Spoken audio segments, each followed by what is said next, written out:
Hey guys, tonight we begin in a chamber where the velvet curtains are drawn tight.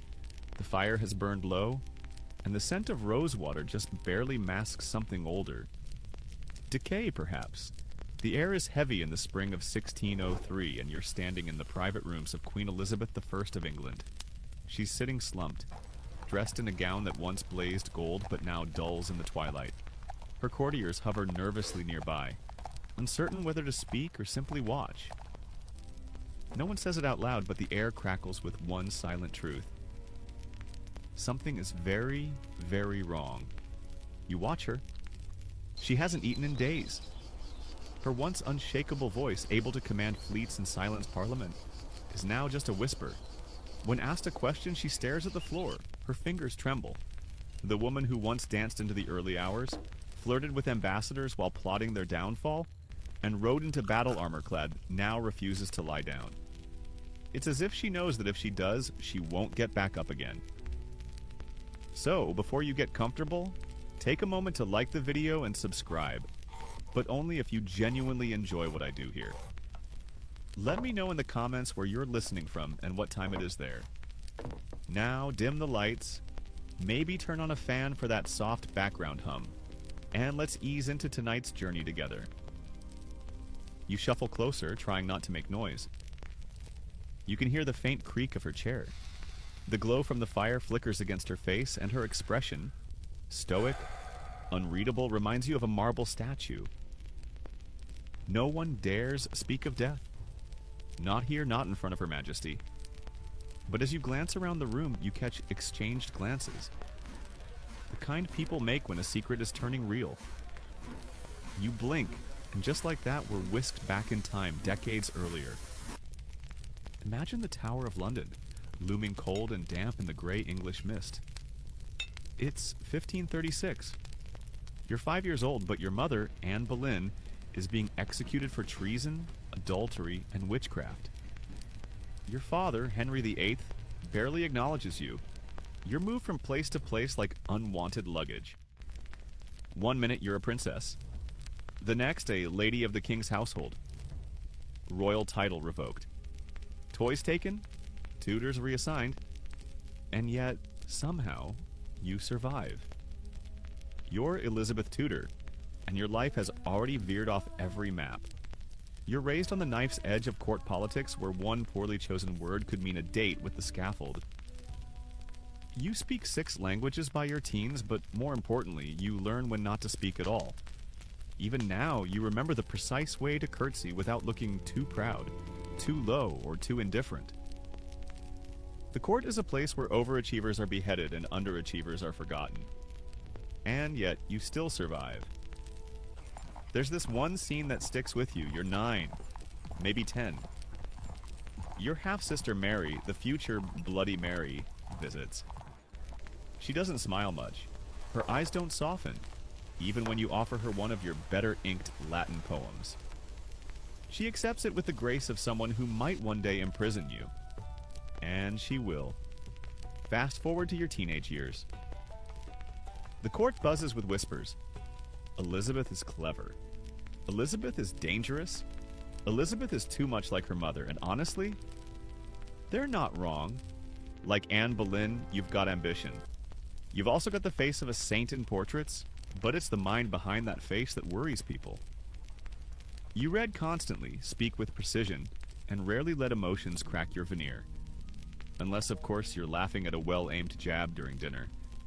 You love words, love power even more. But being too smart, too poised, too royal? That puts you on a lot of enemies' wish list, for exile or execution. In 1554, you're thrown into the Tower, accused of being part of Wyatt's rebellion against Queen Mary. You sleep in the same palace where your mother died. Imagine that. Nightmares come easy here. You know what they say about this place? Even the rats whisper. You pretend you're calm. You pretend a lot of things. But you also realize this moment, this prison, is either your grave or your crucible. Turns out, it's the latter. 2 years later, Mary dies childless. Suddenly, you're not just Elizabeth Tudor, you're Queen Elizabeth I. England is yours, for better or worse. Now let's pause for a moment and paint the picture of this strange, divided kingdom you've inherited. It's 1558. England is broke. The crown is in debt. Catholics and Protestants glare at each other across pews and dinner tables. The weather's miserable, obviously. The population has survived plague, religious massacres, and 2 disastrous royal marriages. There's talk that the monarchy might not survive much longer. And yet, guess what? You rise. Like some phoenix in a pearl-encrusted dress. You set the tone early. You're not going to marry. No man will rule beside you. You style yourself as the Virgin Queen, married only to England. It's a bold PR move, and frankly, one that throws off nearly every European court. They're used to women being pawns in dynastic games. But you flip the board. But behind the scenes, it's not all symbolic portraits and eloquent speeches. You've got one eye always scanning for plots. Your spy master, Sir Francis Walsingham, builds a surveillance network that would make the NSA blush. You know how to smile in public, but behind closed doors you keep a tight circle. And you never fully trust anyone. Not even your closest advisors. At night you lie awake more often than not. Sometimes from the constant pressure. Sometimes from aching teeth. Those are going to be a problem later, by the way. But sometimes you're just thinking. Replaying conversations. Reassessing glances. Wondering if your courtiers love you or fear you or both. Probably both. The older you get, the more the pressure builds. And the more you master the art of concealing decline. You invent the illusion of ageless power. Powdered skin, painted lips, and wigs tall enough to touch God. Because power in your world is all about appearance. If you look invincible, maybe you are. Of course, reality doesn't care how well you're powdered. Behind closed doors, the signs are already creeping in. Insomnia, loss of appetite, fainting spells, and an overwhelming sense that no matter how much you control, death might still sneak in through the servants' hallway. Back in 1603, in that darkening chamber, Elizabeth is still sitting upright in her chair, still refusing her bed, still refusing to die, as if willpower alone might keep the inevitable at bay. You watch the courtiers gather again. They whisper, they fidget. No one dares suggest removing her crown, not even metaphorically, but everyone sees it.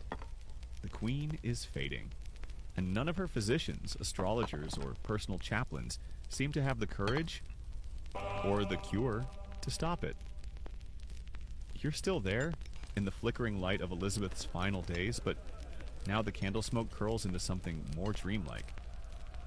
You drift back further, back to when all of this was just beginning. You're standing in a chilly nursery in Greenwich Palace, and the wails of a newborn echo against stone walls. It's September of 1533. The baby is red-faced, squirming, and already disappointing half the realm. She is not a boy. You're that newborn, by the way. Welcome to life as Elizabeth Tudor. Your birth is a national letdown. Your mother, Anne Boleyn, has risked everything, her marriage, her status, and her head, for this. And it wasn't even a son. Henry VIII does not take it well. The jousting tournaments planned to celebrate the birth of his heir are cancelled. No parades, no golden baby booties. Just a quiet baptism and a flurry of gossip that you might be the final nail in your mother's very precarious coffin. And, yep, turns out you kind of are. When you're barely 3, Anne Boleyn is arrested. The charges are absurd. Witchcraft, adultery, incest. But truth doesn't matter here. Henry wants her gone. You don't get a goodbye. One day you're playing with a doll in the palace nursery. The next you're shuffled into the care of strangers and mommy is gone. Not sick, not on a trip. Just gone. You never speak of her again. Not publicly. Your father remarries several times. Your status fluctuates like a bad stock. One week you're in royal favor. The next you're half forgotten, living on allowances in some drafty countryside estate. You write carefully worded letters to Henry, signing them with exaggerated affection. Your humble and obedient daughter, always hedging, always surviving. But what you lack in paternal hugs, you make up for in brains. You're a prodigy. By age 6, you're reading Latin. By 10, you're dabbling in French and Greek. And not just textbook French either. You're correcting your tutor's grammar before you're old enough to wear a corset. You study theology, philosophy, and poetry, not because it's charming, but because it's your shield. You understand young that a sharp mind might be the only thing keeping your head attached to your neck. And let's be honest, being a girl in Tudor England is like walking a tightrope blindfolded, with the crocodiles below and your own father shaking the rope. Still, you flourish. You study under Roger Ascham, one of the finest minds of the age. You learn the power of rhetoric, the dance of diplomacy. You write in code for fun. You recite Cicero before breakfast. You develop this uncanny ability to say exactly what someone wants to hear, without ever truly revealing your own position. That's your real education. Then comes teenagehood and hoo-boy drama. At 13, you're thrust into the scandal of the decade. Your stepmother, Catherine Parr, Henry's last wife, marries a man named Thomas Seymour after Henry dies. Thomas is charming, handsome, also dangerously flirtatious. And you? You're living under his roof. You remember the awkward encounters, how he'd tickle you. Visit your bedroom too early in the morning. Cut your dress for fun. He called it play. But there's a tension in the air so thick you could spread it on toast. Catherine Parr tries to intervene. It doesn't end well. She dies in childbirth, and Seymour gets a little too ambitious, trying to kidnap King Edward, your half-brother. Classic overreach. He's executed, you're interrogated. But once again, you say just enough to escape ruin. Let us hope it lasts. Historians still argue whether you were naive or strategic during the Seymour scandal. Maybe a bit of both. But from then on, you're stone cold when it comes to matters of love. No more flirting with danger, literally. When your sister Mary becomes queen, things get very uncomfortable. You're Protestant, she's Catholic, and while she doesn't chop your head off like some expected, she does lock you in the tower for nearly a year. Every morning in that damp cell, you wonder if this is the day the guards will drag you to the scaffold. You play the obedient sister, you go to mass, you nod, you survive. Mary eventually releases you, mostly because executing you would spark a rebellion. She dies 5 years later, childless, exhausted, and deeply unpopular. And suddenly the throne is yours. At 25, you're crowned Queen of England. You're draped in ermine and cloth of gold. But beneath the jewels and ritual is a woman who's seen everything. Abandonment, betrayal, harassment, imprisonment. You don't just wear the crown, you earn it. And right away, you make changes. You assemble your own council. Men you trust, or at least believe you can outwit. William Cecil becomes your right hand. You demand loyalty, but you also listen. You don't marry. Not because you hate men, but because you know what happens to queens who become wives. Their power shrinks. Their husbands speak for them. Their wombs become state property. You're not having that, so instead you flirt with foreign suitors strategically. You entertain Spain's Philip II, Austria's Archduke Charles, and even a French prince nicknamed Froggy. You lead them all on, just enough to secure peace or gold or naval support. Then you ghost them harder than a Halloween party. Your people adore this. It's political theater, and you're the main act. The Virgin Queen, untouchable, incorruptible, glittering on the balcony of Whitehall Palace. You even begin to lean into the symbolism. You wear white lead makeup to make yourself look ethereal, more marble statue than woman. You pile your hair high and stiffen your posture like you're above mortal concerns. But here's the kicker. That famous white paint, it's probably slowly killing you. White lead causes fatigue, tremors, and eventually madness. And yet, you keep applying it. Because image is everything. That's the real through line of your reign. Power through illusion. You understand your enemies watch your every move, so you give them only what you want them to see. A glittering goddess, a chaste ruler, a monarch above scandal.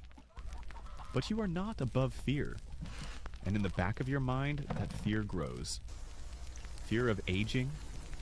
Fear of dying without an heir. Fear of being remembered not as Gloriana, but as the last Tudor, who let the dynasty slip through her jeweled fingers. Still, you soldier on. You outlive your rivals. You write your own speeches. You turn setbacks into triumphs.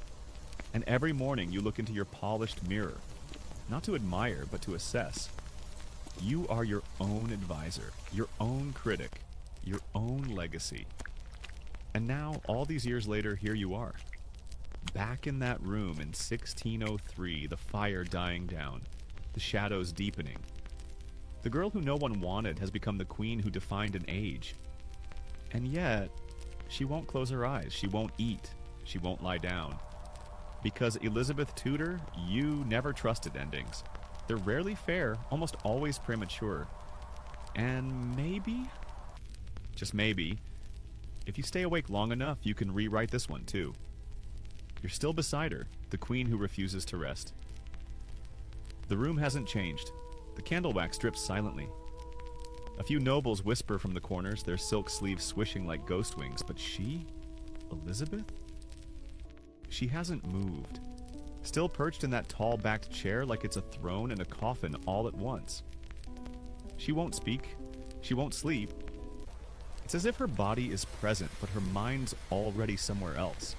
Wrestling with regrets, calculating unfinished plans, or maybe just watching her legacy unravel thread by thread.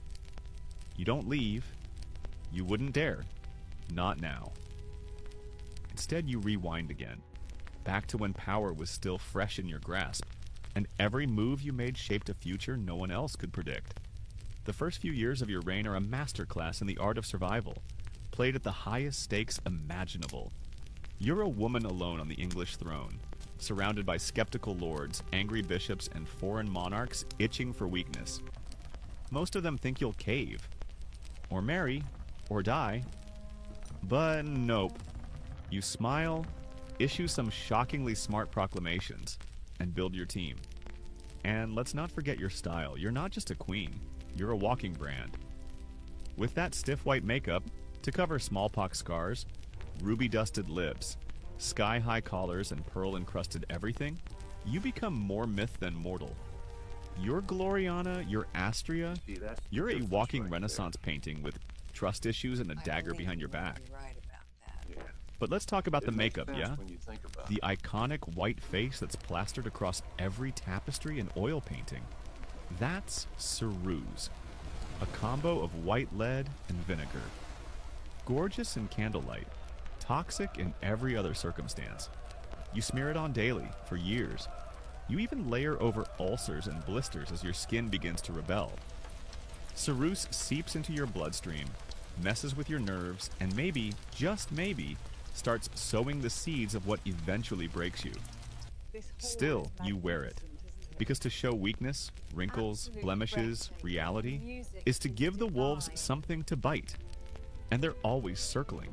You're dealing with pressure from all directions. Spain wants to convert you, or crush you. Rome calls you illegitimate. France is poking around Scotland. And your own parliament is nagging about marriage like an overbearing aunt. You respond with the grace of a chess grandmaster and the sass of a stand-up comic. Someone asks when you'll marry. You smile and reply, "I am already bound unto a husband, the kingdom of England." Mic dropped. But let's not pretend it's all fun banter and glitter. Behind the scenes, your health begins to flicker. Your teeth rot, probably from a combination of sugar-rich diets and poor hygiene. You refuse to let dentists near you, so eventually your gums swell, and your breath could knock out a horse. But you carry on, because even queens are allowed to be human, as long as no one sees it. Now pivot with me for a moment to the court. Imagine walking into Whitehall Palace in the 1680s. Tapestries flutter in the halls, and the scent of rose oil clings to every surface. You're surrounded by poets, explorers, musicians, spies, and yes, a few very ambitious suitors. It's an age of pomp, paranoia, and poetry. And right at the center of it all is you, Elizabeth Regina, the axis of an empire in progress. Enter Robert Dudley. Ah yes, Dudley. Childhood friend, handsome, charismatic, rumored lover. Maybe more, maybe less. Historians still argue whether your relationship was romantic, platonic, political, or just really well-disguised loneliness. He was married, of course. His wife, Amy Robsart, died under suspicious circumstances, found at the bottom of a staircase with a broken neck. The whispers are instant. Did Dudley do it to free himself from marriage to the Queen? You deny everything. You don't marry him, but you never stop keeping him close. You make him Earl of Leicester. You write him letters signed, "Your most assured friend." You wear his last gift, a ring with a tiny portrait, until the day you die. And when he dies in 1588, just weeks after the victory over the Spanish Armada, you shut yourself in your chamber and weep. You, the Queen who never cries in public, weeps for Dudley. And maybe for the life you never allowed yourself to have. But let's talk Armada, shall we? Because if Elizabeth has a peak moment, the moment where every childhood humiliation and trauma and betrayal gets blasted away by sheer triumph, it's 1588. Spain, the mightiest empire in the world, sends a fleet of 130 warships to invade Protestant England. They call it the Invincible Armada. You respond with what amounts to the greatest bring it on moment in English history. You ride out to Tilbury on horseback in a gleaming breastplate and deliver the famous line, "I know I have the body of a weak and feeble woman, but I have the heart and stomach of a king." Boom! The troops cheer. The Armada arrives, and then chaos. The Spanish ships are battered by English cannons, storms, and logistical disasters. England doesn't so much defeat the Armada as outlast it, thanks to fire ships, fast galleons, and some truly terrible Spanish planning.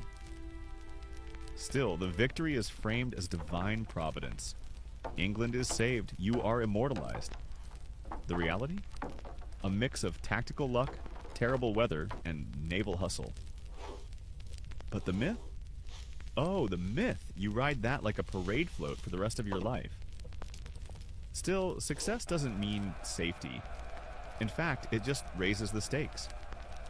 With Mary, Queen of Scots, still alive and Catholic, you're constantly balancing mercy with the risk of rebellion. Mary claims your throne. Mary's existence alone is a threat. Eventually, the evidence stacks up.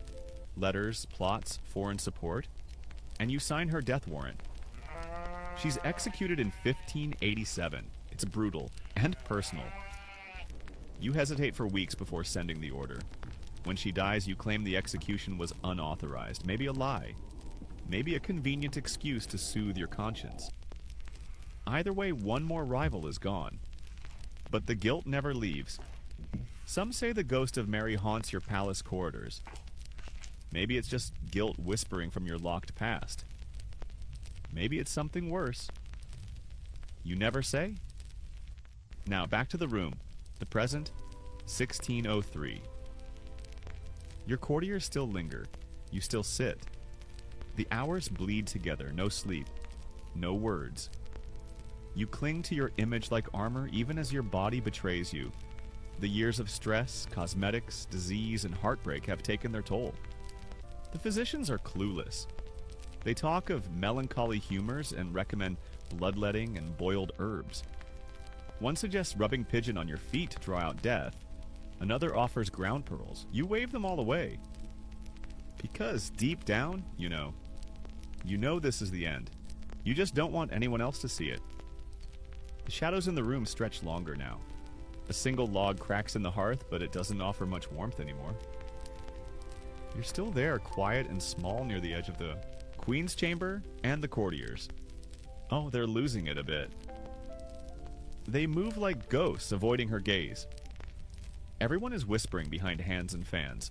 You can hear the tension building, like the slow tightening of a lute string about to snap. And her? She hasn't spoken in days, but her eyes are open. Always open. Let's not pretend she's just tired. Elizabeth isn't merely sick. Something deeper is pulling at her. And tonight, you feel it too. Something unspoken in the air, like the whole court is waiting for permission to mourn, but the Queen refuses to give it. You want to ask her what she's thinking, but would she even answer? Let's rewind again, because in order to understand what's happening now, you've got to appreciate what she's endured. Let's talk about witches. Yep, real witches. Okay, not real witches, but what Elizabeth's people thought were witches. It's the 16th century.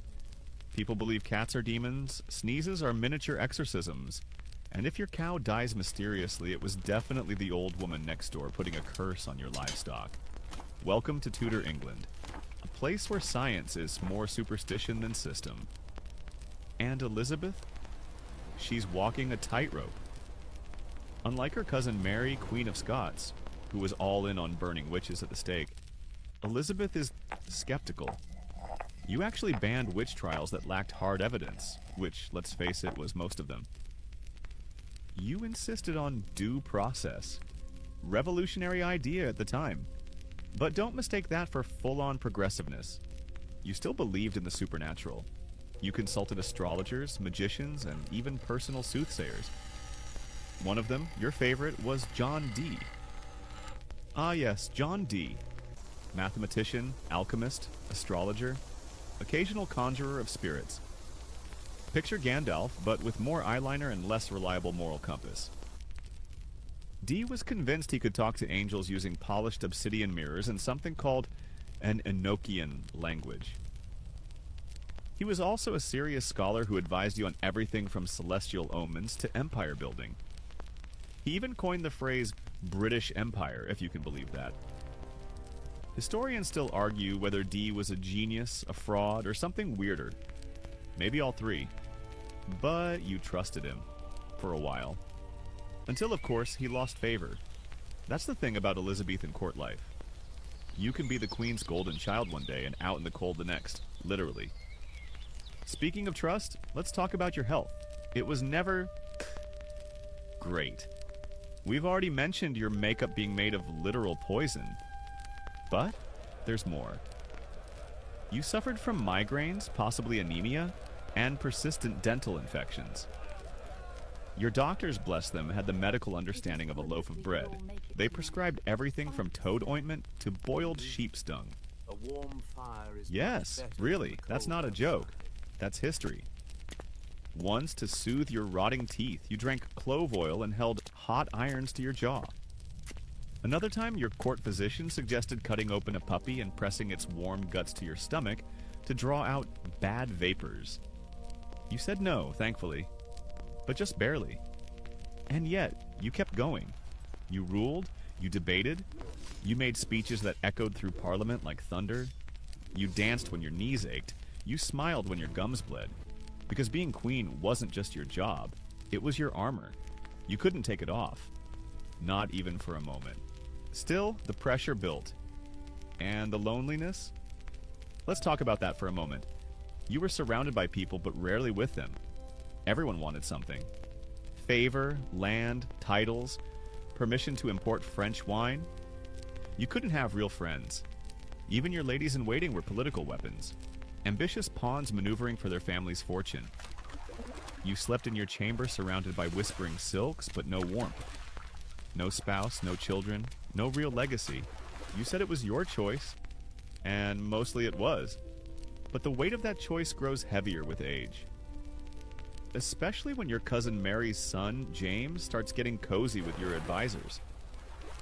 Especially when people start calling you that old woman, when they used to call you a goddess. Still, you don't crack. Not publicly. You send gifts, you write poetry, you mock death with every breath. But behind closed doors, you start muttering to yourself. You forget names, you lose track of time, you weep alone. You spend hours staring into space, refusing to sleep as if dreaming is a trap you can't afford. And outside your chamber, the kingdom continues. Plague returns, because of course it does. London stinks of unwashed bodies and burning pitch. Poets write of mortality in flowery verse, but bodies rot in alleyways. You issue proclamations, move the court to avoid infection and fund hospitals. But deep down, you must feel it creeping closer. You're not a young queen anymore. One courtier writes, "Her Majesty doth wear the robes of youth, but they hang looser now. Even your pearls look heavier than they used to." Now back in the room. It's the end of March. 1603. You haven't slept in 3 days. You sit in silence, pointing at shadows on the wall. A bishop kneels beside you, asking if you wish to name a successor. You do not speak.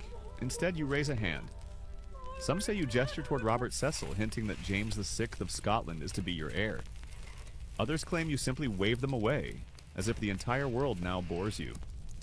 Historians still argue whether you meant to name James, or whether your silence was more powerful than words. But soon after, your breath shallows. Your fingers twitch. And for the first time in decades, you allow yourself to be carried to bed. No one speaks above a whisper now. Your final hours pass like ripples over a pond. Calm, barely there. Outside, London holds its breath. Inside, your heart slows. No doctor can save you. No angel comes. But still, no scream, no fear, just stillness. For someone who ruled through spectacle and sound, you go out quietly, like a flame folding into itself. It's early morning now. The room is cloaked in that strange half-light where shadows lose their edges and everything feels like it's suspended. Unreal, unsure. You're still here, seated in the stillness, and across from you, the queen breathes shallowly beneath a thick coverlet, stitched with Tudor roses. The fire's out. Her body is small, sunken. Her face, once powdered white, blushed with artifice, now shows every crevice of age as though the years have finally been allowed to speak. You wonder, is this what dying looks like for someone who ruled an empire? And as you ask that, time curls backward again. Because to understand the end, you need to see the weight that got her here. You see, ruling wasn't just politics and pageants. It was performance. Relentless. And like all performances, it wore on her bones. Elizabeth's later years were, how shall we say this, a vibe. A complicated one. Half glittering nostalgia, half a kingdom tiptoeing on eggshells. By the late 1590s, your closest friends are dead. Leicester gone, Walsingham gone, William Cecil gone. You're increasingly alone, surrounded by a new generation of courtiers who treat you with reverence and just a hint of irritation. The same reverence you might offer a chandelier in an old cathedral. Beautiful, historic, but dangerously close to collapsing. Even your temper becomes legendary. You lash out in council meetings. Once you slap a noble across the face. Another time you throw a slipper at a servant. You become increasingly paranoid, deeply suspicious of flattery, even though you've built an entire reign upon it. And honestly, fair. People are plotting. Some hope for your death. Some are already picking out coronation outfits for James of Scotland. Let's not sugarcoat it. You are old, ill, and losing grip. But what keeps you going? Pride. That's the engine. That's the fuel. You still rise every morning. Still sit through audiences. Still don the wig and the makeup and the pearl-draped gowns, even though each layer feels heavier than the last. There's a reason you spend more and more time in your private chambers. Behind velvet curtains, away from mirrors, away from reminders. Let's talk about those rooms for a moment. You keep the windows covered. You light candles at odd hours. You wander the halls at night, sometimes humming, sometimes speaking to no one. The servants call it melancholia, a polite word for despair. They say you mutter names. Dudley, maybe. Cecil. Maybe your mother.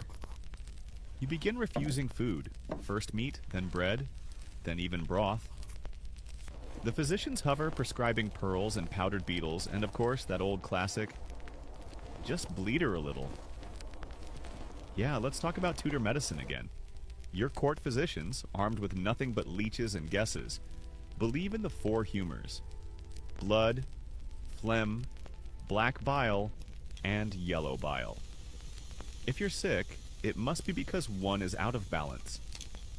Their solutions? Leeches, cupping, burning herbs, maybe some vomit-inducing powders. Definitely no hand washing, probably no clue. One day, your nose bleeds uncontrollably. They call it a good sign. Better out than in, they say, as though bleeding from the face is just your body being helpful. But beneath the guesses, something real is happening. Maybe it's lead poisoning. Years of toxic makeup finally getting their revenge. Maybe it's a stroke after all you've been muttering, forgetting, drifting. Or maybe it's just age. 70 in Tudor England is like 110 today. Your body's been holding on through sheer force of will. And yet, there's no diagnosis. Historians still argue whether Elizabeth died of blood poisoning, pneumonia, cancer, or just plain exhaustion. Some even suggest depression finally pulled her under. That grief became physical, like a stone in the chest. Whatever the cause, one thing is certain. You refuse to surrender. Let's rewind one more time. Not far, just a few years, to your last public moments of grandeur. You're still queen, still standing. In 1601, the Earl of Essex, your former favorite, rebels. A whole drama unfolds. Essex storms into your chambers, sword on hip, expecting support. You have him arrested. He's beheaded. Later, someone finds a ring in his quarters, a gift from you. Supposedly, he tried to send it back, to beg mercy.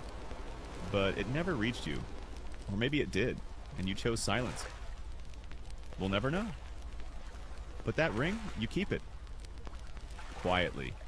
In a private box. One last token of one last broken trust. And even then you pull yourself together. You give one final speech to Parliament that stuns everyone. They call it your golden speech. There will never, Queen, sit in my seat with more zeal to my country. You thank them. You praise them. You say you've ruled with love, and they cry. Some drop to their knees. Because they know it's the end of something rare. Back in the present, you sit by the fire again. Elizabeth no longer stirs. Her breath is shallow, irregular. A bishop approaches. The moment has come. He kneels and asks one last time, Your Majesty, whom do you name as successor? This time you blink. Barely. You lift a thin, translucent hand. You gesture, barely perceptibly, toward Robert Cecil. It's not a speech. It's not even a sentence. But it's enough. Cecil understands. He bows, turns, and begins the process of informing James VI of Scotland that he is now King James I of England. The Tudor line ends here. But before we close the door completely, let's look at one more moment. A small one. A candle is lit beside Elizabeth's bed. A gentle hymn is hummed. One lady-in-waiting reaches out and smooths a strand of white hair away from her temple. For once, no one calls her Gloriana. No one calls her Majesty. She is simply Elizabeth, daughter of a beheaded queen, disgraced princess, imprisoned traitor, and the last sovereign of her dynasty. A woman who held the throne for 44 years, outlasted every rival, and shaped an entire age with wit, terror, and terrifying charm. Her eyes finally close, and the court, stunned, uncertain, steps into silence. Because when someone so powerful leaves the stage, the echo lasts longer than the applause. The court has gone quiet. You can feel it in the floorboards, in the breathless hush that falls over every chamber, every corridor of Richmond Palace. Someone weeps into their sleeve. Someone else crosses themselves. Outside the window, the Thames moves with that slow, indifferent ripple of early spring. The queen, your queen, is gone. But the world doesn't stop. It simply pauses. You, still in that corner, are one of the first to feel the change. Not a bang, not even a sigh. Just the slow settling of history folding itself shut around the body of a woman who refused to lie down until the very end. Elizabeth Tudor is dead. And now? Now, the real chaos begins. Let's rewind, but not far this time. Just a few hours. You're inside the Queen's Privy Council chamber where the air is thick with dust, panic, and an unspoken truth. Who's in charge now? Because here's the uncomfortable bit. Elizabeth never officially named a successor. Not out loud, not in ink, Not in any final speech delivered from a throne. Just that vague gesture. Just a look. Maybe a whisper. And that's a problem. The Tudor dynasty? Done. Henry VIII's children, Edward, Mary, Elizabeth, have all come and gone without leaving legitimate heirs. Which means succession now gets weird. Enter James VI of Scotland. Yes, Mary, Queen of Scots' son. The same Mary that Elizabeth had executed. The same Mary whose name once inspired rebellions and papal threats. Her son. You'd think this would be awkward, and you're not wrong, but James, he's played the long game. For years he's been writing subtle letters, buttering up Elizabeth's ministers, hinting he'd be a chill king, Protestant, respectable, no rebellions, plenty of wigs. Smart move.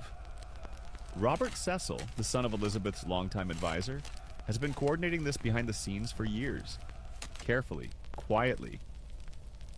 Elizabeth may not have written it down, but the court is ready. So on the day she dies, a secret group of messengers rides north, galloping through the mist and mud of early spring, dodging plague towns, racing toward Holyrood Palace in Edinburgh. James, they'll say, it's time. And just like that, England has a king again. But don't think it was smooth. Because for weeks, Elizabeth's death is kept mostly under wraps. The news is too dangerous, the people too volatile. You're standing in a country that's had generations of bloody succession disputes. York versus Lancaster, Henry versus Richard, Mary versus Elizabeth. All it takes is one wrong word, one rival claimant, and the streets could be running with blood again, so they wait.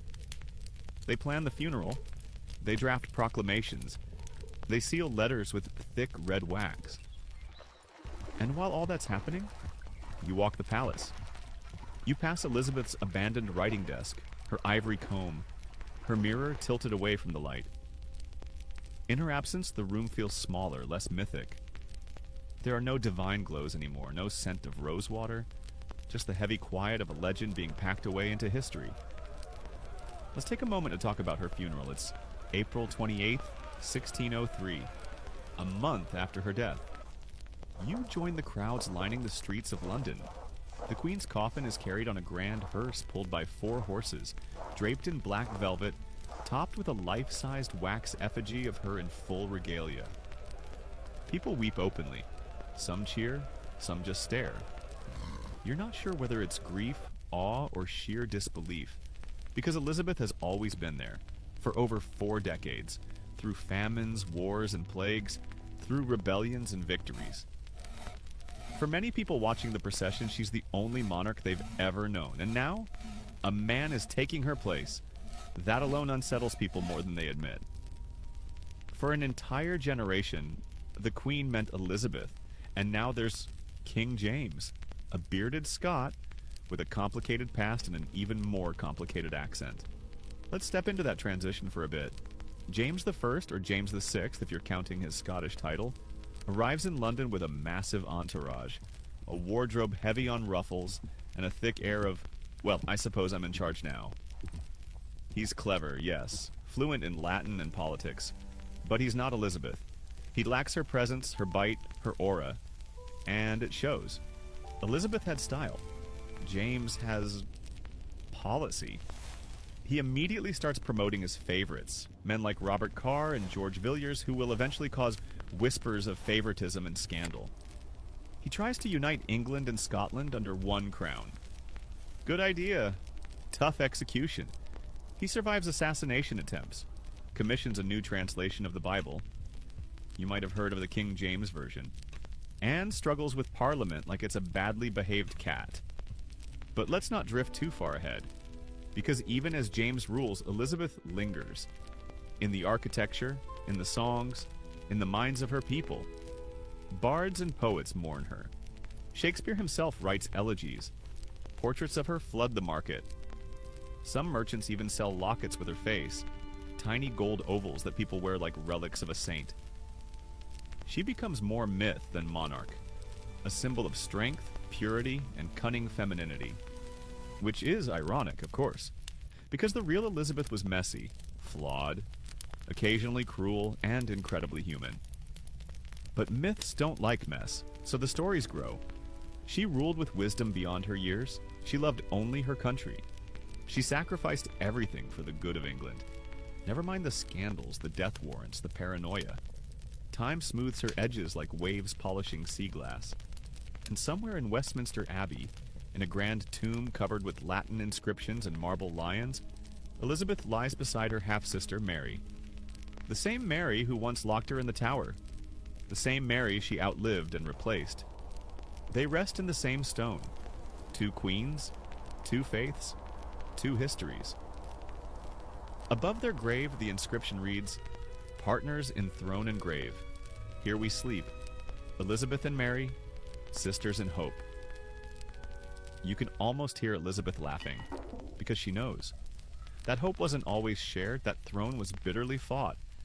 That grave is a lie of peace etched in stone. But history loves irony, and so here we are.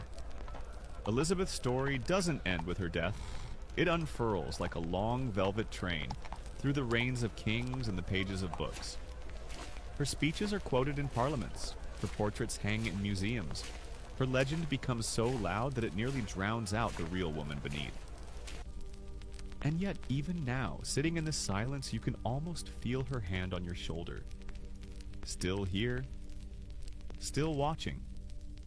The funeral procession may be over, the banners folded, the velvet hearse wheeled back into storage, but the echoes of Elizabeth's life don't fade quietly. Not in the palace, not in the streets, and definitely not in the minds of those who served her, feared her, or tried, and failed to understand her. You're back in court now. New tapestries have been hung. New advisors strut like peacocks in corridors that once belonged to ghostlier power. James the One now sits on the throne, but if you lean in just close enough, you'll still hear whispers of her, of how she laughed, of how she could disarm with a glance, or destroy with one too. But let's drift back to her golden days again, just for a breath. Back to 1588, the Armada year. Elizabeth is 55. She's past the typical life expectancy of her era. But this is her moment. England faces invasion. Spain has built a vast fleet, bigger than anything your little island has ever imagined. Catholic Europe is watching. The Pope is licking his lips. French nobles are placing bets. You, standing in the middle of this storm, wonder if it's the end of everything. But then Elizabeth rides out to Tilbury. You're there, of course. You're one of the thousands gathered on the marshy banks of the Thames. The air smells of sweat and horses. The wind carries the scent of gunpowder and fish. And then, through the mud and mist, she appears. Astride a white horse, armored breastplate gleaming in the sunlight. She's smaller than you expected, but louder. I have the body of a weak and feeble woman, but I have the heart and stomach of a king. You shiver, so does everyone else. It's not just the speech, it's the presence. She doesn't just command the troops, she electrifies them. For that moment, England isn't a fractured, muddy Protestant outpost. It's something else. Something worth defending. And when the Spanish Armada falters, wrecked more by bad planning and worse weather than English firepower, she owns the victory. Instantly, skillfully, monumentally. Church bells ring for days. Coins are minted with her face and the phrase, "He blew and they were scattered." That he being God, obviously, but let's be honest. Everyone knows who they're really praising. That moment cements her in the hearts of her people. Not as a woman. Not even just as a monarch. As a symbol. And symbols are hard to kill. Flash forward a few years, though, and things start to tarnish. Your court becomes stiff. A bit too orderly. A bit too dull. The music less inspired, the masks a little too rehearsed. You're still clever, still sharp, but something has shifted. Your closest friends are dead. Your enemies, either also dead, or suddenly very polite. Worse, people stop telling you the truth. When you ask if your teeth smell, they say no. When you ask if your wig is on straight, they assure you it's regal. When you demand applause for a poem that clearly doesn't rhyme, they give it. You're surrounded by mirrors, but none of them show you anymore. And let's not forget your relationship with Parliament. It's intense. They want you to name an heir. You refuse. They push again. Good day to you, You sir. punish them with silence and you. disappear for a week. Because for you, power is not shared.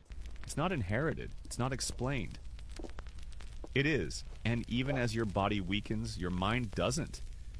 Take the Essex Rebellion, for instance. Robert Devereux, the Earl of Essex, was once your golden boy. Handsome, reckless. Everything Robert Dudley once was, except with worse timing. You send him to Ireland to crush a rebellion. He fails. He returns uninvited. He bursts into your chambers while you're still getting dressed. Huge mistake. You're furious. He's arrested. His friends beg for mercy. You watch, you wait, and then you sign the death warrant. It's the last major execution of your reign, and you cry when it's done. Because even when you're surrounded by power, it doesn't mean your heart doesn't crack open sometimes. It just means you don't let anyone see it. Let's float through the Privy Garden one last time. You loved it there, among the clipped hedges and whispering fountains. It's where you met foreign envoys, where you flirted with French dukes just enough to keep things interesting. You used that garden as a theater, your stage. You once said, "A woman's face is her fortune," and you turned yours into a myth, even as it decayed. By your final decade, the wig is heavier, the dress is stiffer, the paint cracks under heat. There are rumors that your hair is gone entirely, that beneath the gowns and gold, you're gaunt, gray, and fading. But still, you show up to council meetings, to royal ceremonies, to life, and you don't lie down. Even when they beg you to, you're scared. Not of death, maybe, but of ending, of closing the curtain, of leaving behind a story without the final edit. Which brings us back, right here, right now, to that darkened room. Her room. Your room. The court is gathering. Word has spread. The queen is dead. Long live the king. And yet no one moves. Because in this moment, they are not ready. Neither are you. You stare at the empty chair and wonder, how do you follow someone who is the story for 44 years? How do you turn the page when the author just vanished mid-sentence? You wake the next morning, not from sleep exactly, but from a kind of trance. On the water. The palace has shifted overnight. It's subtle. The corridors aren't darker, but the air is Wonder where they are headed. hollower. The usual bustle of servants seems cautious, careful, like the walls might overhear them. You walk past paintings of Elizabeth, those wide-eyed, unnervingly still portraits where her gaze seems to follow you. And for the first time, you realize these paintings aren't celebrating her. They're preserving her, because she's gone. And England, like a child waking up after a bad dream, isn't quite sure how to feel. You make your way through London. The mood there is equally weird. It's not the citywide wailing people expected. It's not outright celebration either. It's that strange in-between. Grief layered with unease, respect muddled by relief. Bells toll. Shopkeepers hang black bunting. The clergy mumble memorized eulogies that can't quite keep up with the weight of the moment. Everyone knows they're living through a hinge in history. The Virgin Queen is dead, and what comes next? Nobody knows. But while the people mourn, let's pull aside another curtain. Let's talk about what Elizabeth may have known, or feared, as she neared her end. Not just the idea of dying, but of what might follow her. Because you see, she wasn't just queen of the land. She was queen of the story, of the myth, of the performance. And myths are jealous. She had built herself into something untouchable, the center of the Golden Age, the heartbeat of English pride.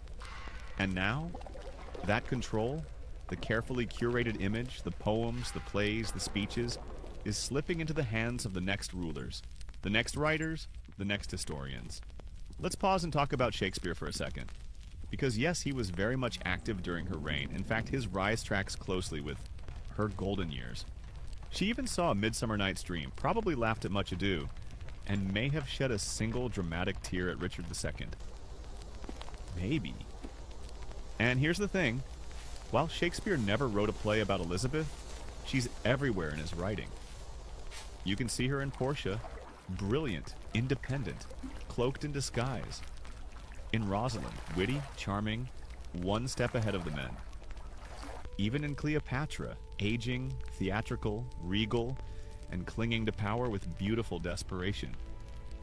But most of all, you can feel her in the spaces between the lines. In the political caution. In the careful treatment of rebellion. In the haunting weight of female characters who refuse to vanish quietly. Shakespeare, ever the savvy operator, knew better than to name her outright. But he understood her. Or at least he knew what it felt like to live in her shadow. And Elizabeth? She understood theater.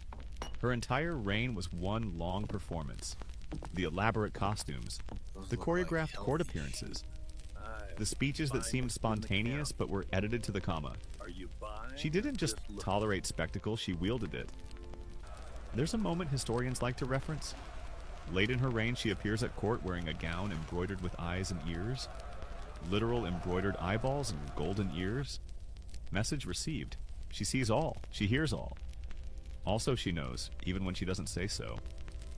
But what she didn't anticipate, what maybe none of us can, is that after death, her body wouldn't belong to her anymore. Neither would her story. The debates start immediately. What killed her? Some say she had pneumonia. Others say blood poisoning from her makeup finally shut down her system.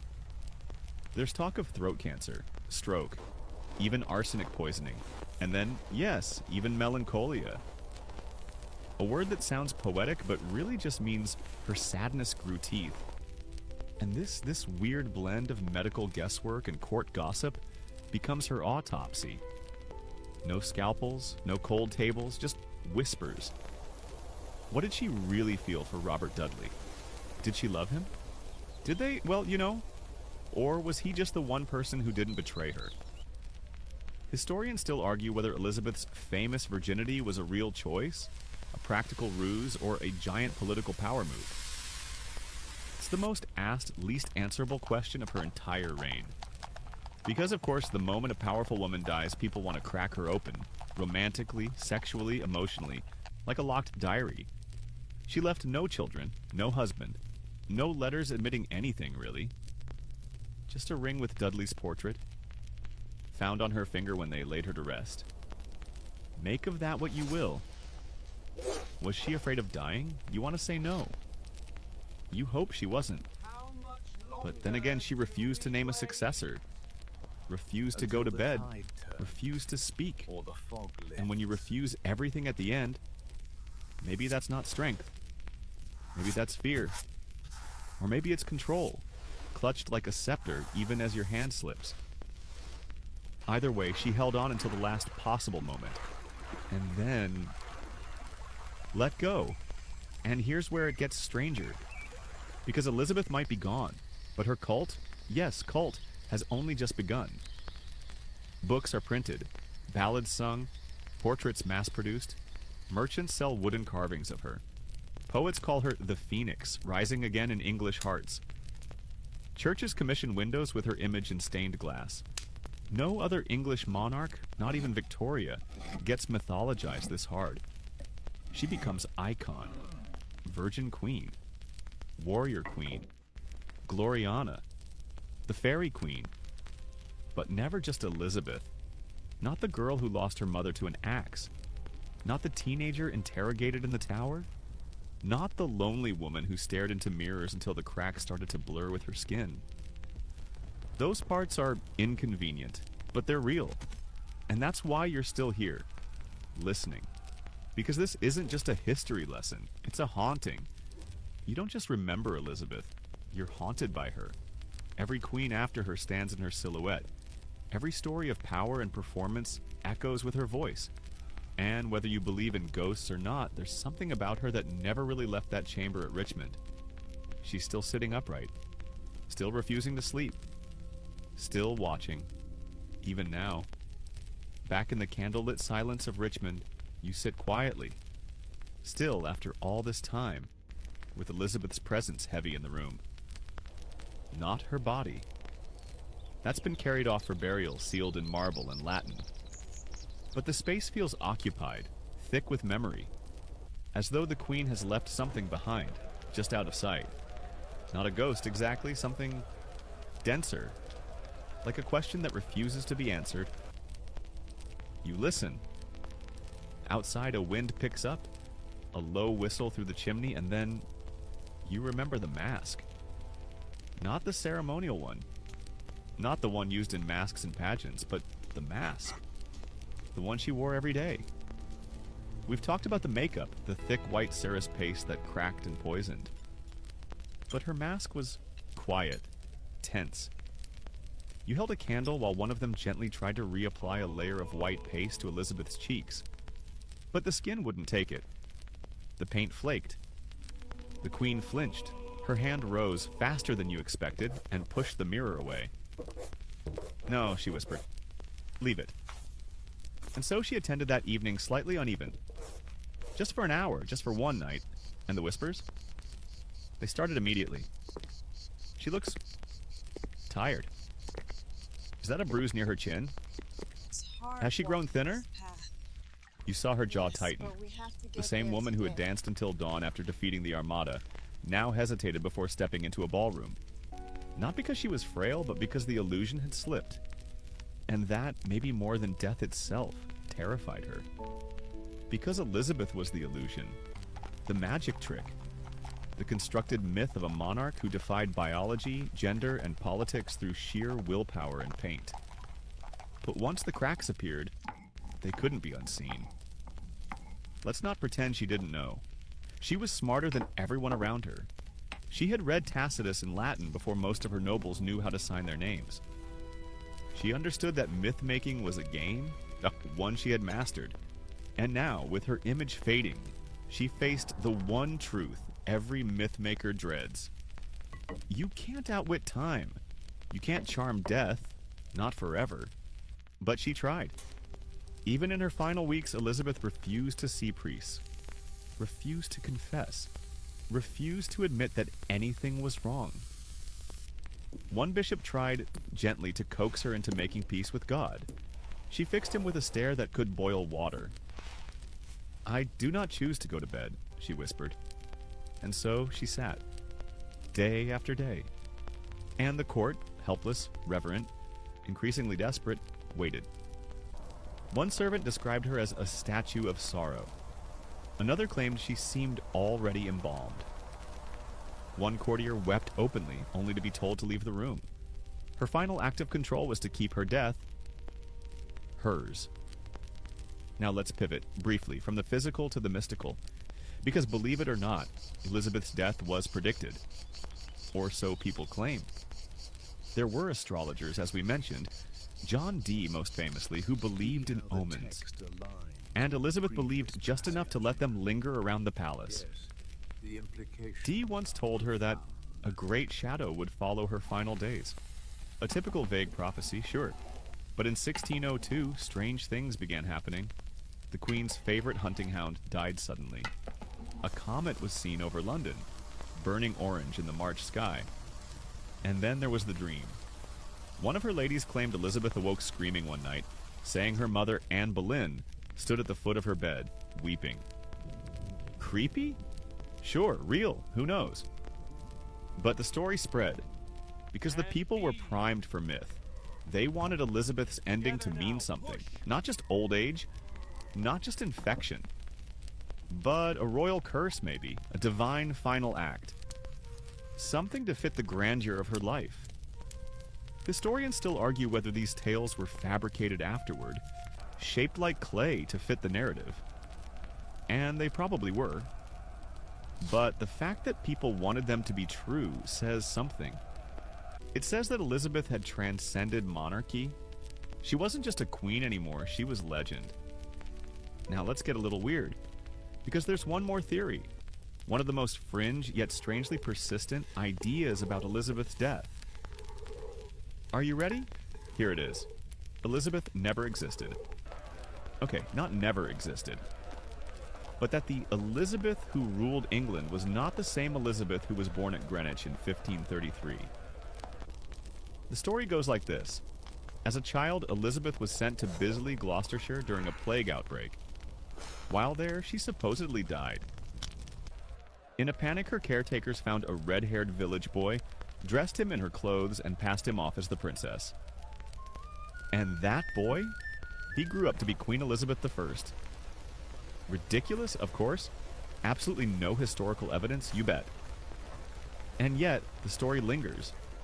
Why? Because the Queen never married, never had children, wore elaborate gowns, refused medical exams, wore wigs.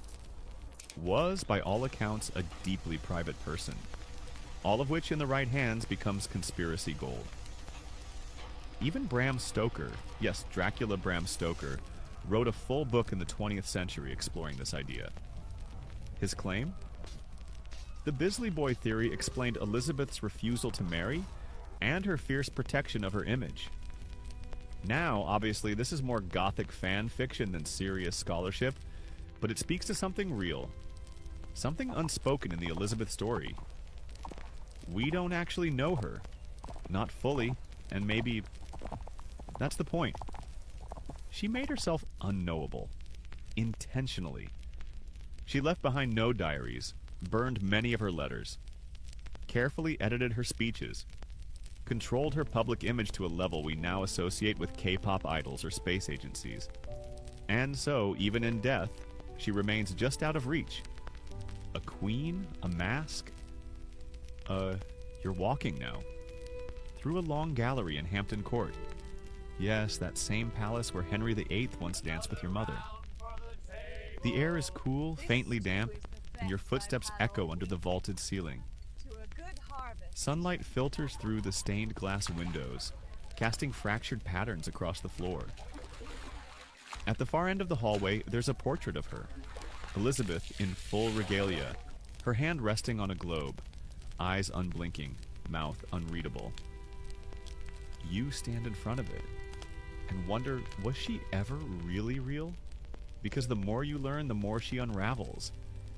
And the more she unravels, the more mythical she becomes. Let's sit with that for a moment. Elizabeth wasn't just a ruler, she was a curated experience, a full-spectrum brand before branding even existed. She knew how to stage manage everything, how to be everything. She could be a warrior or a virgin, a patron or a tyrant, a goddess or a ghost, and the truth is, she was all of them. Just never all at once. You remember one of her mottos? Video et taseo. I see and say nothing. How perfect is that? It says, I know more than I let on. It says, you'll never really catch me. It says, try if you like. Let's zoom in now on something oddly intimate, her handwriting. Elizabeth's letters still survive. Not many, but enough. They're beautiful, crisp, exact. Every loop and flourish deliberate. Even the way she signed her name, Elizabeth R., felt like a statement. The R stood for Regina. Not woman, not daughter, not lover, queen. She wrote those letters with a quill dipped in iron gall ink, at desks flanked by advisors and courtiers and spies. Every word mattered. Every line was filtered through layers of thought and strategy. You don't just see a woman writing, you see a woman calculating, and yet, sometimes, rarely, you catch something human. One letter to Dudley ends with, I do assure you nobody loves you better. Simple, tender, undeniably real. No spin, no performance, just her. But those flashes, so rare, like sunlight breaking through storm clouds. They vanish as quickly as they appear. Let's talk now about something odd, quiet, uncomfortable. Elizabeth's dreams. We don't have her journals, but we have scraps. Accounts from her maids, fragments of conversations, hints dropped in letters. One dream she reportedly recounted involved walking alone through a vast, empty cathedral. The pews were filled with masks. Just masks. No faces. Each one stared at her. And behind the altar, a mirror. She walked toward it, but the closer she got, the more her reflection faded. Now, this might be apocryphal. A bedtime tale told by someone centuries later. But doesn't it feel right? Because if there's one fear that seems to haunt Elizabeth more than death itself, it's disappearance. She didn't just want to live, she wanted to echo. Let's touch on that echo now, how she shaped the world that came after her. Because the thing is, Elizabeth didn't just rule over the Elizabethan age, she made it. Think about this. Without her, would Shakespeare have flourished? Would the English language have blossomed the way it did? Would England have survived the Armada or avoided civil war for another generation? Would anyone remember this odd little island nation, soggy, stubborn, fringed by fog, as anything more than a Catholic cast-off? She didn't just keep the throne. She changed the map. And yet, she left no heir. That paradox follows her like a shadow. She created a legacy so vast that it needed no children. But it also meant that when she died, her entire line died with her. The Tudors ended. Just stopped. And still somehow she kept going.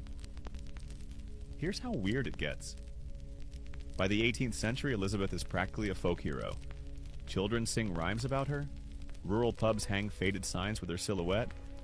Revolutionaries name ships after her. During the Victorian era, she's repackaged as a model of female restraint and Christian virtue. The Virgin Queen becomes England's eternal mother. Even now, centuries later, her name still glows. There's a reason her face is on tea tins and souvenir mugs and weird little finger puppets you can buy at the Tower of London gift shop.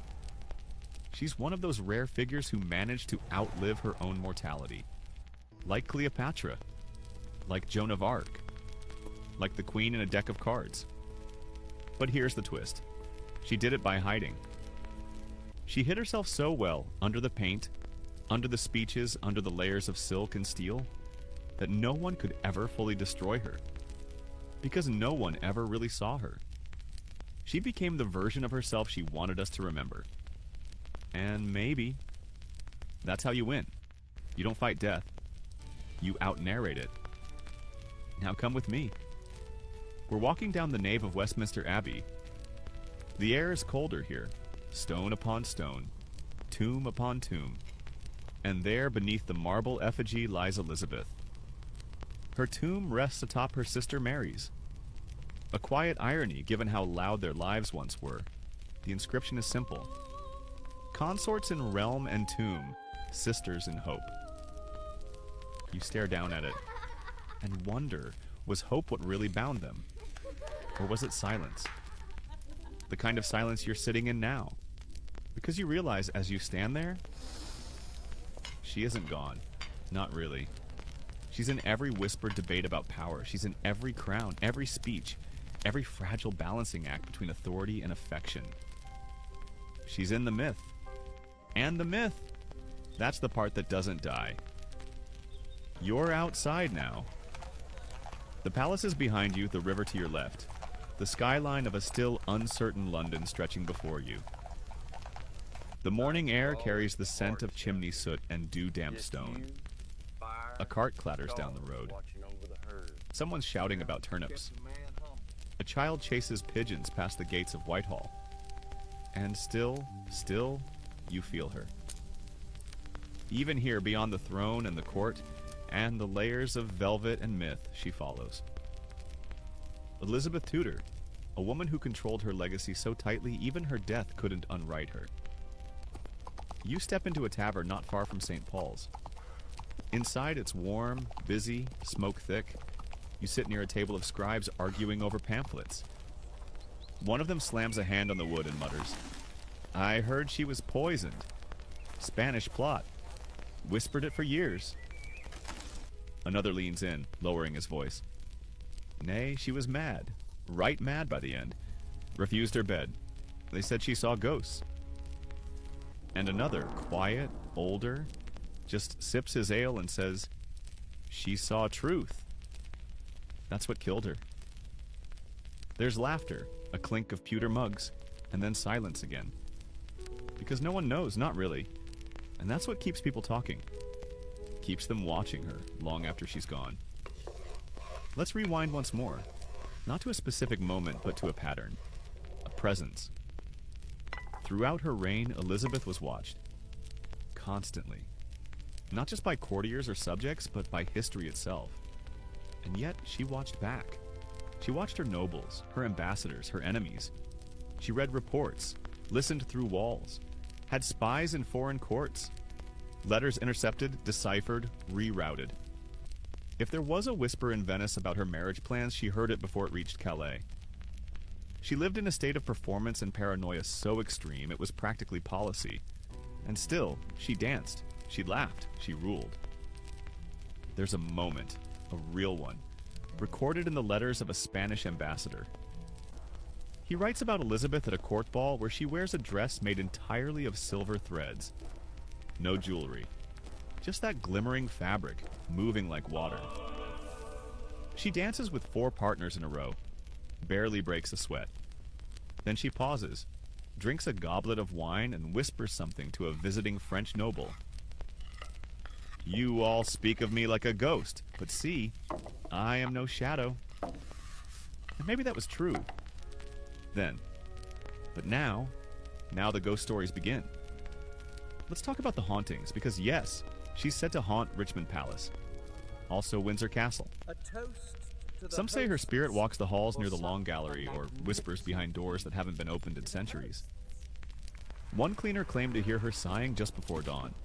But maybe that's not the haunting that matters. Maybe it's the way she lingers in culture, in politics, in the very shape of power. Look at any strong female figure in Britain. And there she is. Queen Victoria studied Elizabeth's reign obsessively. Margaret Thatcher quoted her at cabinet meetings. Even modern pop stars channel her aesthetic. The high collars, the red lips, the crown, not just as a symbol, but as a weapon. She didn't just survive history, she rewrote what a woman in power could be. And let's be honest, it scared people. Still does. Let's pivot just briefly to the art. Elizabeth's portraits are some of the most manipulated, edited, retouched images in royal history. Whole teams worked on them. Layers of symbolism encoded in each pearl, every phoenix, every crescent moon. And then came the mask portraits. So standardized, they used a wooden mold to replicate her face over and over. Same pose, same expression, same unreachable gaze. A template, not a woman. A brand. Even her wrinkles were erased by brushstroke. Historians today still study those portraits, not for accuracy, but for intent. Each painting was propaganda, a sermon, a dare. You're not supposed to know her. You're supposed to admire her, from a distance, forever. And that's the genius of it. You can't kill what you can't touch. But now, let's get personal. Let's stand by the edge of her bed in Richmond one last time. The fire is out. The windows are cracked. The room smells faintly of lavender and ash. And in that stillness, you remember something strange. She never had a coronation anniversary celebration. Ever. 44 years on the throne, and she never once let anyone throw her a proper coronation party. No grand ceremony, no procession, no fireworks. Why? Because she never wanted to tempt fate. The higher you're lifted, the harder the fall. Elizabeth preferred distance over worship, control over spectacle, endurance over applause. And yet she was applauded. Endlessly. But the real Elizabeth, the girl in the tower, the woman who once wrote, "I am but a woman, feeble and frail, yet not without reason or voice." She got buried under the image. Maybe that's what she wanted.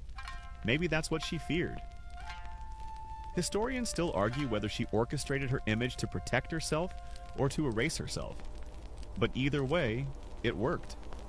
Because you're here, centuries later, still talking about her, still wondering, still not quite sure who she really was. And maybe, just maybe, that's the legacy she wanted. Not to be remembered for who she was, but for how perfectly she disappeared behind the crown. You're back in Westminster now, near the tomb again. But the light's different. Warmer, perhaps. Or maybe it's you that's changed. The hush of the cathedral cloaks everything in reverence, but also in something else. Ambiguity. Because by now you understand, Elizabeth's story isn't a straight line, it's a spiral. Performance that folds into itself. The more you look, the less you see. And the less you see, the more you feel. She's not here in the stone. Not really. She's somewhere else. Still watching. Let's go back, one final time, to the last hours of her reign. She's sitting in that tall-backed chair, still refusing to lie down. It's the end of March 1603, and the court is silent. You can hear the fire dying. You can hear your own heartbeat. The queen hasn't spoken in days. Her eyes are distant, her lips dry. And then finally she nods. Not a speech, not a decree. Just a nod. To James, the son of her cousin Mary, the very woman she had executed. The irony is thick enough to chew on. But here's the thing. That gesture, that single tilt of her chin, that was her last command, her last decision, and it shaped everything that followed. With that nod, she chose continuity over chaos, peace over pride, the smoothest possible exit from a reign defined by control. Even in death, Elizabeth choreographed the ending. The woman who never married, never bore children, never surrendered power, still handed it off on her own terms. Historians still argue whether she truly chose James or whether Robert Cecil made that decision and painted it to look like hers. Either way, it felt like hers. And perception, in Elizabeth's world, was everything. Let's linger there, in that dim room. Because it's worth remembering. No one in her lifetime had seen her without the wig, the paint, the jewels. Even her own servants weren't allowed to gaze directly at her face when she was unadorned. There were rules for how close you could get. Rules for how you addressed her. Rules for where you stood, how you bowed, how long you waited before you spoke. And beneath all those layers, was a body slowly failing? Lead poisoning, most likely, from the ceruse. Tooth abscesses. Perhaps cancer. Certainly exhaustion. Maybe depression wrapped in silence and ritual and denial. Maybe nothing that could be labeled. Maybe everything. But she never gave in to any of it. Not until the very end. Let's pivot one last time to the aftershocks. Because Elizabeth didn't just rule, she echoed. You can feel her in literature, in language, in every tale of a brilliant woman who disguises herself, outwits the court, and survives the trap. You see her in every chess match between image and truth. Every masquerade where the mask ends up more real than the face beneath it. Take the King James Bible, commissioned by her successor, published in 1611. Its cadence, its rhythm, its lofty, thunderous tone, it owes something to the age of Elizabeth, to the world she shaped, the world she left behind. And then there's England itself. She transformed it. When she took the throne, it was a second-rate kingdom with bad weather and worse debt. When she died, it was a cultural force. Poets, explorers, spies, playwrights, philosophers, all humming like cogs in the machine she built. She didn't just rule an empire. She imagined one. And the rest of history? Spent centuries catching up. Now, let's talk about the realest thing she ever did. She refused to apologize for existing. Let that sit. A woman, born of scandal, smeared with suspicion, surrounded by men who wanted to silence her, and she stood taller than all of them, in heels, with a crown heavy enough to dent your spine. And she didn't flinch. Did she make mistakes? Of course, she was vain, often cruel, occasionally indecisive, prone to paranoia, fond of flattery even when she pretended to hate it. But she didn't need to be perfect. She needed to survive. And she did. Longer than anyone expected. More brilliantly than anyone dared imagine. Now let's sit beside her just for a moment longer. Not as subjects, not as historians. Just as humans. Imagine you could ask her one question. Just one. What would it be? Would you ask if she regretted not marrying? If she truly loved Dudley? If she believed the mask became more real than her own skin? Or maybe you just ask her if it was all worth it. All the power, all the control, all the silence. You won't get an answer, of course, but But maybe you don't need one? Because she's still here. In stories, in symbols, in the quiet fear that power and loneliness are sometimes the same thing. She remains not just a figure in history, but a mirror. And what you see? That's entirely up to you. It's nighttime again now. You're back in the palace. Not as it is today, preserved and hushed like a museum, but as it was then, lit by flickering tapers, thick with incense and sweat and old smoke. The wooden beams groan overhead. Somewhere, a page boy sneezes into his sleeve. You slip down a hallway, this time not toward Elizabeth, but away from her. Because you know now she doesn't need to be watched anymore. She did what she came to do. You walk through the echo of her reign, and the question comes, what killed her? Not in the symbolic sense, not the weight of myth or the loneliness of power, but literally. What in the end actually ended Elizabeth? The truth is, no one knows. Lead poisoning? Highly likely. White lead, or ceruse, was the base of her daily makeup for decades. It didn't just sit on the skin, it sank through it. Into her blood, into her bones. Symptoms included fatigue, tremors, digestive distress, and cognitive decline. Toward the end, Elizabeth had them all. Historians lean toward this as a major factor, but it wasn't the whole story. Throat cancer, another contender. Her voice became hoarse. She suffered a persistent sore throat. Some described her breath as foul, her swallowing difficult. No official autopsy was conducted. We only have the symptoms and the gossip, but modern researchers suspect some form of carcinoma. Pneumonia? Possibly. She caught a chill in early March, shortly after the death of one of her oldest friends, the Countess of Nottingham. She reportedly refused to change out of damp clothes, developed a cough, refused to be examined. Fever set in. This might have been the tipping point. Melancholy? That strange Tudor catch-all again. The 16th century version of saying, she just gave up. When the Countess died, Elizabeth was shaken, more than expected. Witnesses say she wept for hours. She wouldn't eat, wouldn't sleep, wouldn't move. Some called it a melancholy fit. Others said it was her soul beginning to shut the door. A stroke? Possible. In her final days, her speech was limited. Her facial expressions faded. She barely responded. Her breathing slowed. Some sources describe her as partially paralyzed, but again, no physical examination. Just speculation. So we're left with theories, and let's be honest, that's exactly how she would have wanted it. Because Elizabeth built a life out of ambiguity. Her entire reign was a masterclass in letting people believe what they needed to believe. Not necessarily what was true, and her death? Same strategy. When the news finally breaks, the Queen is dead, England doesn't riot. It doesn't collapse. It doesn't bleed. It breathes. Not because people are happy, but because they are ready. Because she made them ready. The real shock isn't her death. It's how she engineered a transition that didn't destroy the country. James takes the throne. He's clumsy. He rambles. He tries too hard to be liked. He drinks too much. But the kingdom holds. Why?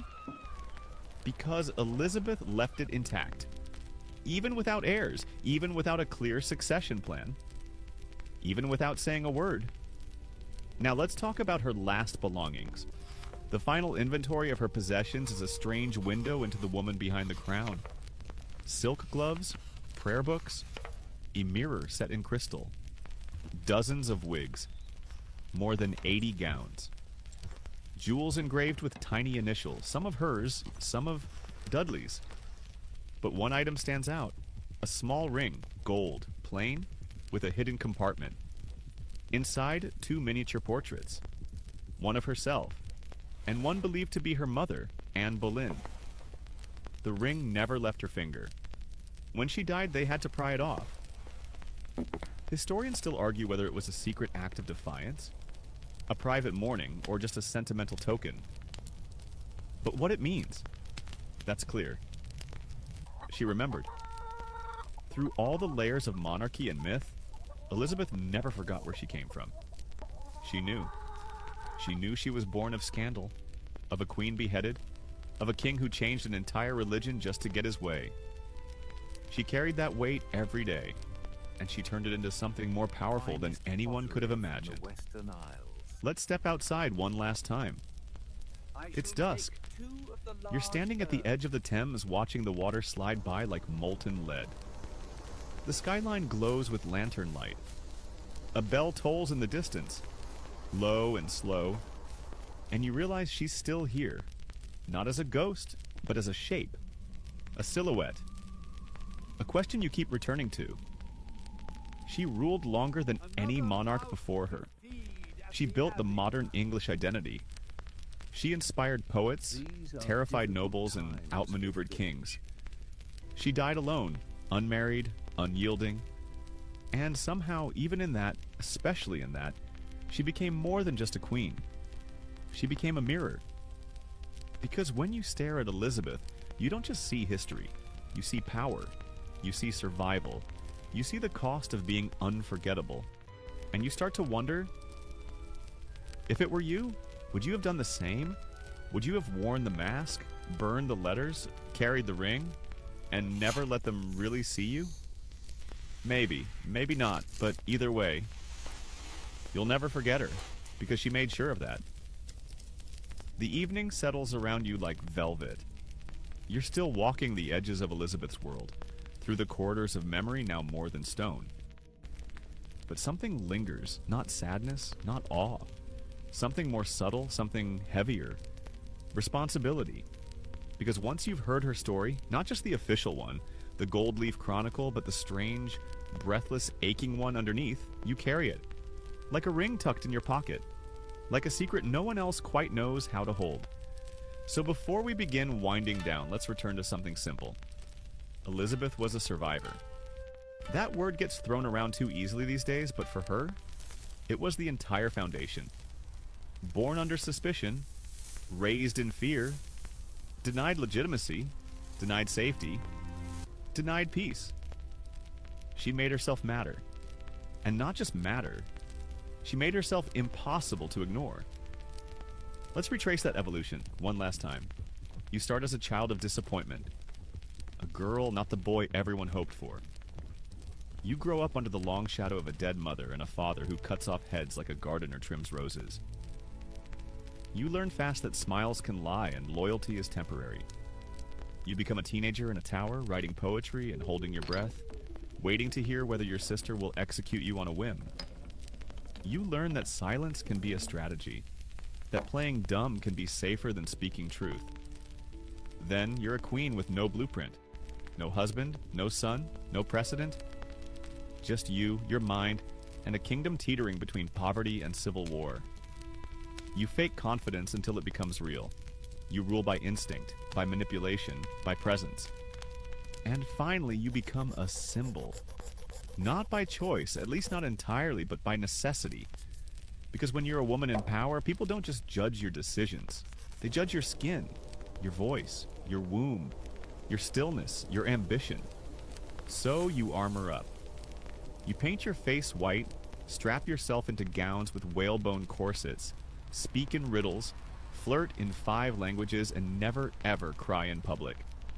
Even when your last friend dies, even when your people start whispering behind fans, even when you know your time is running out, you keep the crown polished and the mask fixed, because being Elizabeth means never letting them see the cracks. But let's be honest, there were cracks. You remember the stories, the quiet ones, the ones you had to squint to hear, like how she loved music, especially lutes and soft, melancholic melodies. How she sometimes stayed up all night just to walk the gardens before dawn. How she once stood for 2 hours in the pouring rain to speak to her troops, refusing a cloak until every man had one. Or how, after the execution of Mary Queen of Scots, she locked herself away and wouldn't eat for days. She told Parliament she had no regrets.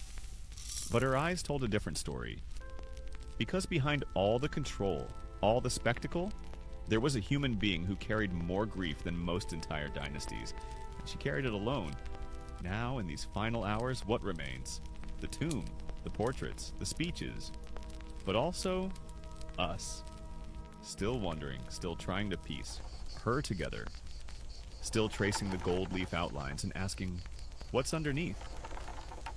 Let's talk about legacy. Elizabeth left no heir, but she left an idea of power that doesn't require permission, an idea of femininity that doesn't need softness to be strong, an idea that you can survive everything: betrayal, imprisonment, public doubt, personal heartbreak, and still rise. That's what lasts. Not the throne, not the jewels, not the speeches carefully penned by ministers and smoothed out by scribes. What lasts is her decision to endure, to outlast expectation, to become a question instead of an answer. And that is power. True power. Because once you become a question, you can never really die. People will ask it over and over. What was she like? What did she really feel? Was she happy? Was she afraid? Was she in love? And behind each of those questions is another one. What would I have done in her place? And so the echo goes on. In queens, in artists, in every person who ever chose resilience over surrender. And every time someone stands in front of her portrait, lips parted, staring into those unreadable eyes, that echo begins again. You feel it now, don't you? That strange tug in your chest, that shimmer of something unfinished. Not because the story lacks an ending, but because she refused to give you one. And maybe that's the lesson. Not to be remembered for what you did, but to be remembered for what you left unsaid. It's nearly midnight. The cathedral is dark, except for one flickering candle left burning in a wall sconce near the tomb. You stand there once more before the effigy of Elizabeth Regina, stone eyes to the ceiling, hands gently folded over her chest, robes carved in cold permanence. The world outside has moved on. James sits on the throne now. The Stuart dynasty has begun. But in here, in this moment, you feel it. She's still reigning. Because Elizabeth didn't just leave behind a story. She left a silence so dense it hums. And tonight, you've walked through that silence. You've stepped through every room she never truly left. Sat beside her as she unraveled and watched as history tried and failed to pin her down. And even now, the questions remain. Let's revisit the final hours one last time. Indeed. She sat upright, refused her bed. Her ladies wept in the corners, unsure what to do. The priests hovered, waiting to be summoned. She wouldn't summon them. Instead, she stared into the fire. And what was she seeing? Maybe a memory. Her mother's face before the axe fell. Her sister Mary's pale glare through prison bars. Dudley leaning close at a dance. Cecil, pen in hand, offering advice she pretended not to hear. Or maybe she saw herself, the version of her that never got to be real. The girl who could have escaped it all. Run away, loved openly, laughed without consequence. We'll never know, because she made sure of that. There was no grand confession, no memoir, no final speech scribbled out at the last minute. Just a chair, a body, a silence, and a gesture. She lifts her hand, frail, trembling, and points. To Cecil, to James, to the end. No tears, no regrets. Just that final act of control, that was Elizabeth's gift. She mastered the art of not just power, but timing. She knew when to stay silent, when to speak, when to appear, and when to disappear. And disappear she did, utterly. No children, no diaries, no unguarded portrait, no private confessions carved into stone. Just symbols carefully placed. Pearls and phoenixes, lions and moons, words wrapped in riddles. A life lived like a stage play, and a death like the final curtain falling in perfect stillness. Now ask yourself, what have we learned? Not the facts. You've heard those already. The wars, the policies, the alliances. That's all ink and parchment. But what about the truth behind the facts? The texture of her presence. The scent of her fear. the warmth of her defiance, the weight of her mask. You've learned that history isn't about answers. It's about resonance, about echoes. And Elizabeth? She echoes like a cathedral bell. You'll hear her in every future monarch who tries to lead without apology. You'll see her in every woman who holds power with elegance and fury. You'll feel her in the silence that follows any great figure's fall, when everyone waits to see who dares speak next. She wasn't perfect, she wasn't kind, she wasn't soft, but she was unforgettable. And in that, she found the closest thing to immortality any of us can hope for. Now step back, look at her tomb one final time, and whisper a thank you. Not for what she gave, necessarily, but for what she refused to give. Her full self, her full truth. That mystery? That's the crown she took to the grave. And she wore it well. The flicker of torches fades. The velvet curtains have closed. The weight of the crown rests now in marble and memory. You step out into the night. The stones beneath your feet are smooth with centuries of footsteps. People who passed by this place, who paused to wonder what it all meant. You really needed that one, didn't you? You breathe in the cool air and feel that stillness settle over your shoulders like a cloak. I think I'll join you. The noise is gone. Best pint of the day so The far. question's quiet. There's nothing left to understand, only to carry. Because some stories don't end. They echo.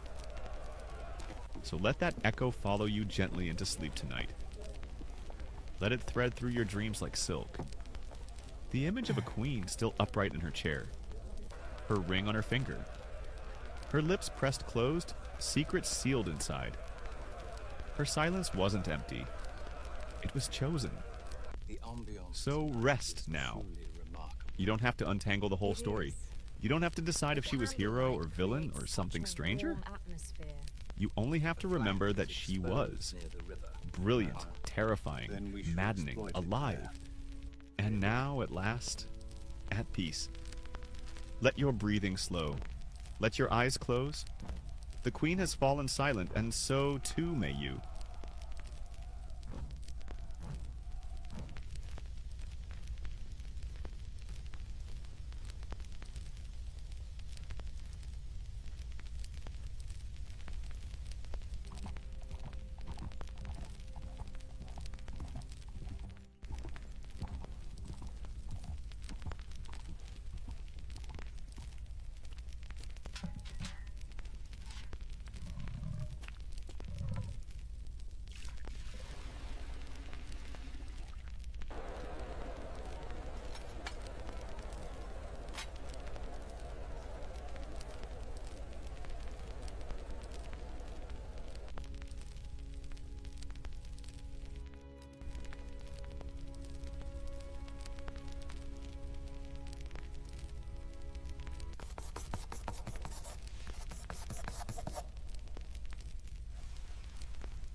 Solicitor confirms the estate transfer is complete. Wonderful news, just in time for Christmas.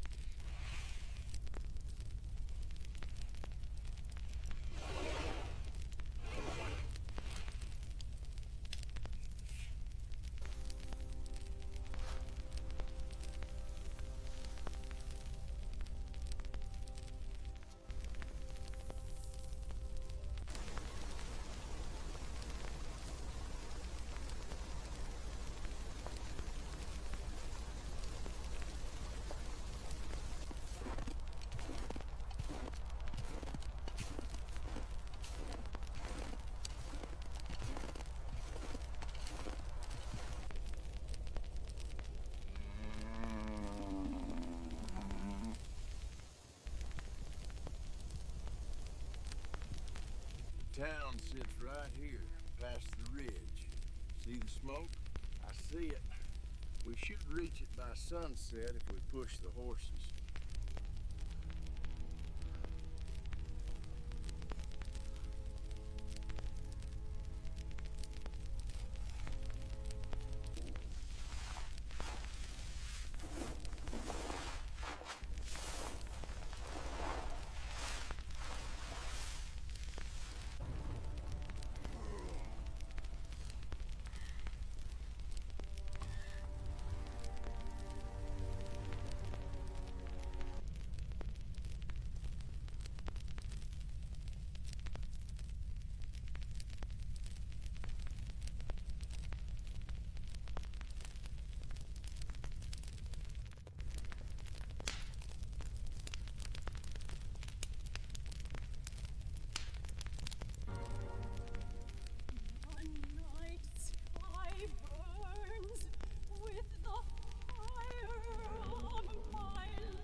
I often find myself thinking of you when I am here amidst these roses. You make this garden even more beautiful.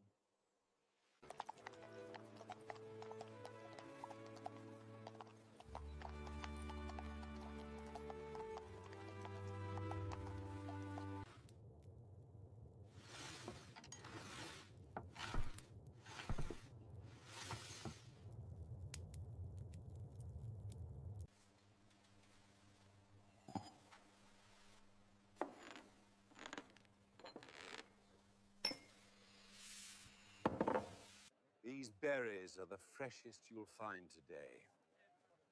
And this loaf of bread. 3 obols, my lady.